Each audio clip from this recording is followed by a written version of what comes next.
Alright. Here's what I've done today. Used a chipping hammer to put a handle on the lid, and here's how I mounted it.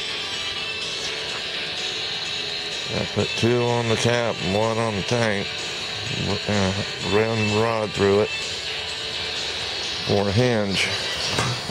Okay. Still got to fit the bottom a little bit, but it'll still work. You just got to roll it up a little bit to get it to go in there. But it works.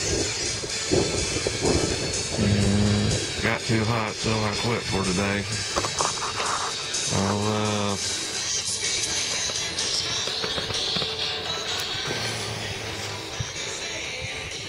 get back to it tomorrow, or probably this afternoon when it cools down a little bit. But hopefully I'll have something else for you tomorrow.